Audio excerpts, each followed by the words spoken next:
Биз көпчүлүк адамдар өзгөчө жашоону кыялданып, бирок ал үчүн тиешелүү бааны төлөгүсү келбеген коомдо жашайбыз. Ошол себептен мындай адамдар өмүр бою бир орунда туруп калышат. Бир ачуу чындык бар. Жашоодо бардык нерсенин өз баасы бар деген чындык. Эгер сиз акча менен төлөбөгөнсөңүз, убакыт менен төлөйсүз. Убакыт менен төлөбөсөңүз, ден соолугуңуз менен. Ден соолугуңузду аясаңыз, эч качан кайтып келбей турган мүмкүнчүлүктөрдү жоготуу менен төлөйсүз. Бүгүн биз бардык нерсеге төлөмсүз эле жеткиси келип, бирок баарын жоготкон бир жигиттин окуясын угасыз. Ал курмандыктын баасын төлөгөндөн көрө, өкүнүчтүн баасын төлөө алда канча кымбатка тураарын түшүнөт. Баштаардан мурун бул канал менен тааныштыра кетейин. Дүйнөдөгү эң кызыктуу жана пайдалуу өнүгүүгө багытталган маанилүү маалыматтарды жайылтуу максатында ачылган. Баарын кыргыз тилинде окуп берем. Мен азырынча профессионал диктор эмесмин, бирок ар бир сөздү өз жүрөгүмөн өткөрүп, сиздерге жеткирүүгө аракет кылып жатам. Жана менин башкы максатым эне тилибизде пайдалуу билимдерди жеткирүү болушунча салымымды кошуп, кыргыз тилин колдоо максатында алып барам. Ошондуктан каналыбызга жазылып, ой пикириңиздерди калтырууну суранам. Жана сиздин колдооңуздар мага дем күч берет. Биринчи бөлүм. Эч нерсе төлөбөй, бирок баарын каалаган адам. Кыял 27 жашта эле. Ал кичинекей дүкөндө иштеп, аз айлык алчу. Анын айлыгы ижара акысына араң жеткени менен кыялдары абдан чоң эле. Ал өзүнүн жеке компаниясын куруп, спорт менен машыгып, дүйнөнү кыдырып саякат кылып, жана өзүнүн сүйгөн кызы Айдайга үйлөнгүсү келчү. Бирок көйгөй, кыял мунун баарын каалаганы менен эч нерсенен өткүсү келчү эмес. Башкача айтканда, эч нерсени курмандыкка салууну каалоочу эмес. Акча тапкым келет дегени менен бош убактысында жумуштан чарчаганын шултоо кылып, дем алыш күндөрү достору менен ичип, жегип көңүл аччу. Ар бир дүйшөмбү сайын кийинки жумада баштайм деген шылтоосу даяр эле. Спортко да ушундай мамиле кылчу. Эртең менен укташым керек, түштө убактым жок, кечинде чарчап калам деген шылтоолору даяр болчу. Айдай ага жардам бергиси келип, чогуу машыгууга, туура тамактанууга чакырса дагы жообу дайыма даяр эле. Кийинки жумада баштайм деп койчу. Акыры Айдай ага: "Кыял, мен сени жакшы көрөм. Бирок сенин өз жашооңду кантип талкалап жатканыңды карап тура албайм. Мен өскүм келет, мен дүйнө көргүм келет. Ал эми сен бир нече жыл бою бир орунда эле турасың", деди. Ошол күнү алар ажырашты. Эки жолго түшүп сүйлөшпөй калышты. Экинчи бөлүм. Чындыктын соккусу. Биринчи 2 жума Кыял кадимкидей эле адамдарча ичти, көңүл ачты, каалашынча уктады. Бирок чындап сүйгөн адамын жоготкондо баары жакшы деп айта албай калды. Ал күзгүдөн өзүн карап, 28 жаштагы максатсыз, акчасыз, өзүнө ишенген жалгыз адамынан айрылган бир чоочун адамды күзгүдөн карап турду дагы өзүнө суроо берди: "Мен бул жашоодо чын эле эмнени каалайм?" Жана экинчи баарын өзгөртө турган суроо бул болду: "Мен бул үчүн канча төлөөгө даярмын?" Ал буга чейин баарын соодалашып келген. Бирок аалам соодалашпайт.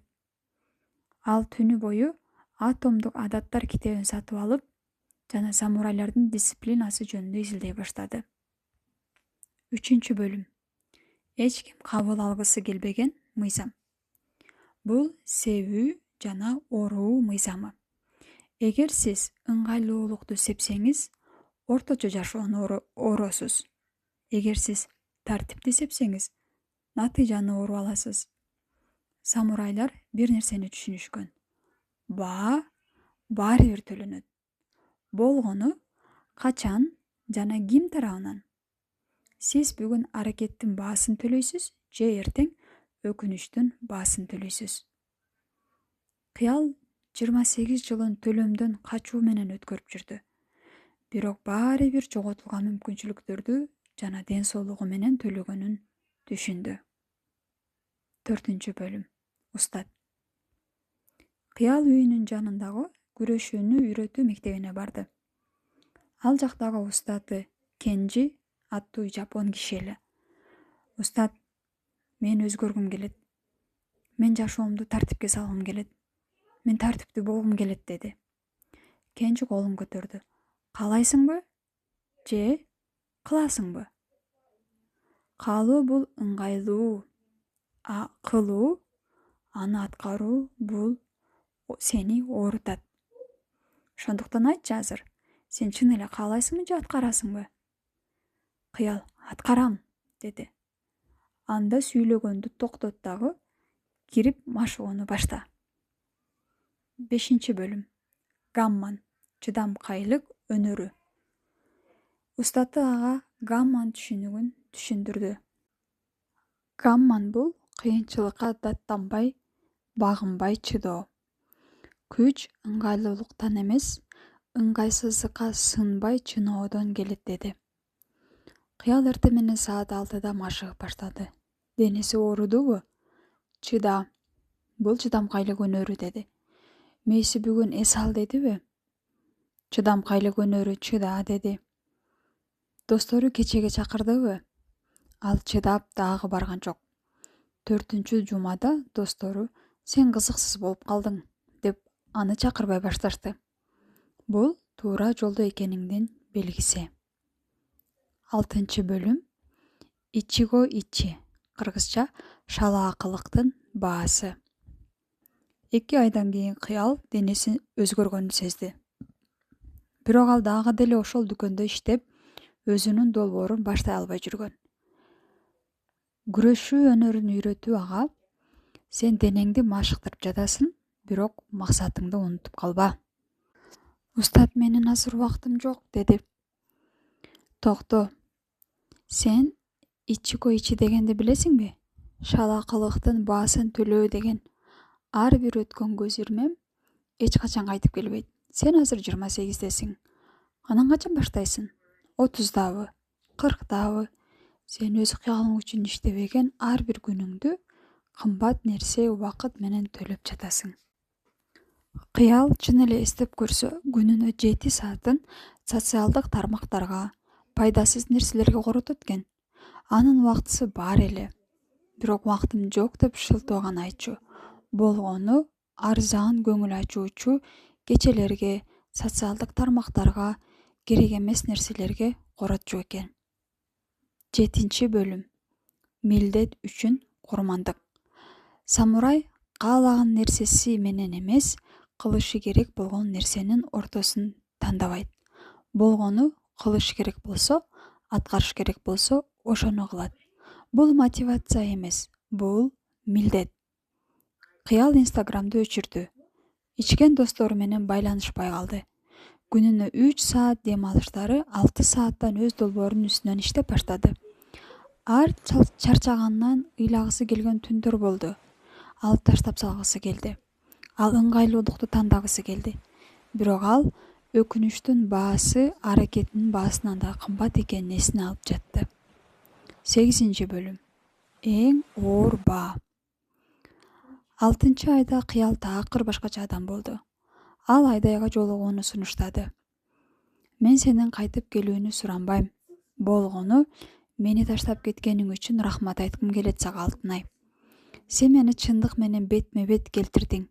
Мен эч нерсе төлөбөй эле баарын алгысы келген бир коркок адам болчумун. Бирок сен кеткенден кийин мен өзүмдү колго алдым, деди Кыял. Айдай ага, мен сени дагы деле жакшы көрөм. Бирок бул нерсени түшүн. Эгер биз кайра жолго баштасак, сенин шылтоолоруңду кайра кабыл албаймын мен. Мындан азыркы деңгээлиңен дагы өйдөрөөк болуп, жана ушул деңгээлде өмүр бою калышыңды сенден талап кылам. Сен ошого даярсыңбы, Кыял, деди. Бул үчүн ал эң оор баа болчу. Өзгөрүү эле эмес, ошол өзгөрүүнү өмүр бою сактап калуу абдан кыйын болчу. 9 бөлүм.